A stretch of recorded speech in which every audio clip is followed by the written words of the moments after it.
Le dernier quart d'heure de Smart Bourse, chaque soir, c'est le quart d'heure thématique. Le thème ce soir nous éloigne d'ailleurs un peu de la bourse, mais pour parler de l'immobilier, l'investissement préféré encore des Français aujourd'hui, et plus spécifiquement du crédit immobilier avec Cécile Rochlor qui est à mes côtés, directrice des études d'Empruntis. Bonsoir, Cécile, bonsoir, merci beaucoup d'être là. Bon, c'est le jeu traditionnel, bilan perspective.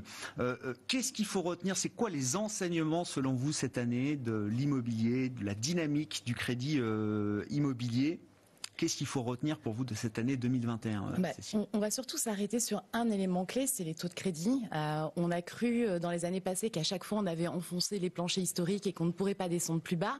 Et on a vu sur les 5 derniers mois qu'en fait ces planchers on pouvait encore les enfoncer puisque depuis quasiment la mi-été, on est à 1% en taux moyen sur 20 ans, 1,05 depuis quelques semaines. Mais en fait il s'est rien passé de dramatique. Au contraire, on a eu des baisses et encore des baisses. Et pour le plus grand bonheur des emprunteurs, parce que du coup, ça vous permet de vous resolvabiliser et de réaliser vos projets. Bien sûr. Là, vous notiez effectivement, alors je lisais dans des déclarations récentes, vous l'avez dit d'un mot, c'est au mois de novembre, visiblement, il y a un petit tic à la hausse sur le... Alors c'est compliqué, parce que c'est des taux moyens immobiliers, mais il ne faut pas en faire une affaire. Alors déjà, il ne faut pas en faire une affaire parce qu'il y a eu quelques mouvements et c'est plutôt saisonnier. Hein. On a l'habitude en fin d'année d'avoir une légère remontée des taux puisque on se profile les vacances scolaires de fin d'année et là, on a un banquier sur deux qui prend ses vacances comme tout le monde et du coup, les banques, elles ont tendance à ralentir un peu. On a l'arrêt de la commercialisation du prêt à taux zéro. On a les investissements locatifs, justement, qui ne sont plus initiés puisqu'on est en fin d'année fiscale. Donc, tout le monde lève un peu le pied. Mais en fait... il se passe des choses en ce début d'année et on est en ce début de mois, on est le 2 décembre, on a reçu déjà un tiers des barèmes de nos banquiers et en exclusivité pour vous, Grégoire, on a regardé tout ça aujourd'hui et en fait, qu'est-ce qui se passe? Il se passe soit de la stabilité, la moitié des barèmes qu'on a reçus, l'autre moitié est à la baisse. Donc on a des baisses pour certaines banques qui sont des épiphénomènes, 5 centimes comme on les avait eus sur le mois de novembre.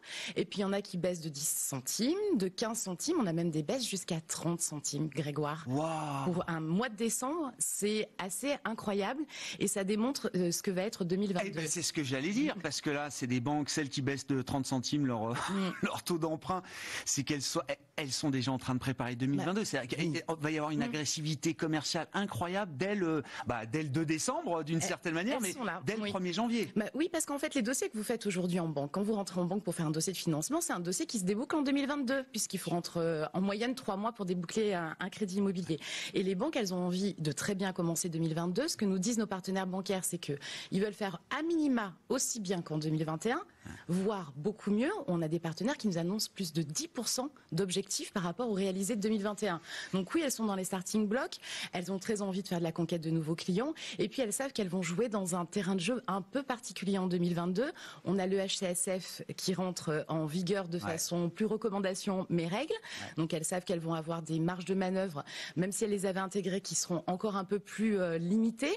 Et pour resolvabiliser les ménages quand on est dans une période de hausse des prix, il n'y a pas 36 solutions, ça reste les taux. Et puis on a de la chance, on a un effet conjoncturel.